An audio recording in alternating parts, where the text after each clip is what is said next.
આપણા દેશના બંધારણે દરેક નાગરિકને ગૌરવપૂર્વક જીવન જીવવાનો અને એના માથે છત હોય એ મૂળભૂત અધિકાર આપ્યો છે।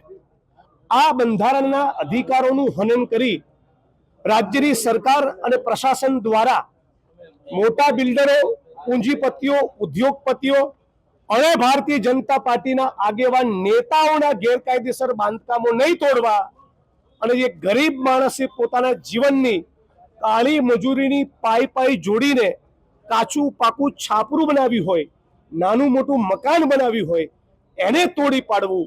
આ જે ભારતીય જનતા પાર્ટીની નીતિ રાજકોટ શહેરમાં, સુરતમાં, વડોદરાના, અમદાવાદમાં આપણે જોઈ રહ્યા છે, કોંગ્રેસ પાર્ટી એની વિરુદ્ધમાં છે। અમે માંગણી કરીએ છીએ રાજકોટ શહેરના જે પણ વિસ્તારમાં પ્રશાસન દ્વારા નોટિસો આપવામાં આવી છે એ તમામ નોટિસો પરત લેવામાં આવે અને કોઈ કારણસર બીજો વિકલ્પ ન હોય ને કોઈ પણ ગરીબ માણસનું ઘર તોડવું પડે એમ હોય તો પહેલા એ સન્માનપૂર્વક ત્યાં વસી શકે એવી વૈકલ્પિક વ્યવસ્થા કરવામાં આવે। એ વૈકલ્પિક વ્યવસ્થામાં એમને શિફ્ટ કરવામાં આવે, એ પછી જ ગરીબ માણસનું મકાન તોડવું જોઈએ।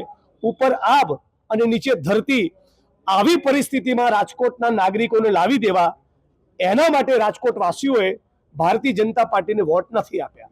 એટલે મેં કોંગ્રેસ પાર્ટી તરીકે માગણી કરીએ છીએ, રાજકોટ કલેક્ટર સમક્ષ આજે રજૂઆત કરી છે, કોઈ પણ સંજોગોમાં ગરીબ માણસને એના આશિયાના, એના ઘર, એના મકાનથી બેદખલ કરવામાં આવે નહીં અને 1% કેસમાં પણ કોઈનું મકાન તોડવાનું થાય ભવિષ્યમાં તો યોગ્ય વૈકલ્પિક વ્યવસ્થા આપવામાં આવે અને ભારતીય જનતા પાર્ટીના નેતાઓના અને પૂંજીપતિઓના જે ગેરકાયદેસર સ્ટ્રક્ચરો છે પહેલા એને તોડવામાં આવે। આજે અમે કલેક્ટરશ્રીનો સમય લઈને આવ્યા છીએ। એ બંધારણીય અધિકારી, જવાબદાર અધિકારી છે રાજકોટના, તેમના તંત્ર દ્વારા નોટિસ દેવામાં આવી છે। અમે માનીએ છીએ કે ભાજપ એના ભ્રષ્ટાચાર માટે રિવરફ્રન્ટના નામે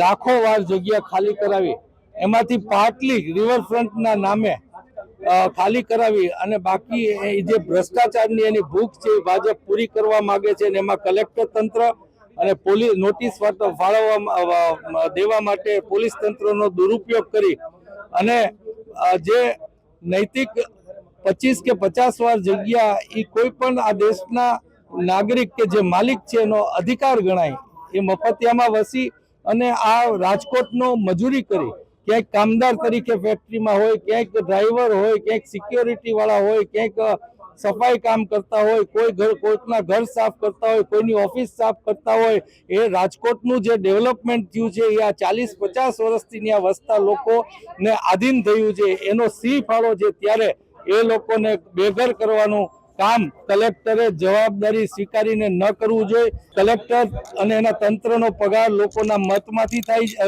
લોકોના ટેક્સમાંથી થાય છે, ત્યારે ભાજપના ઈશારે ભાજપના ભ્રષ્ટાચાર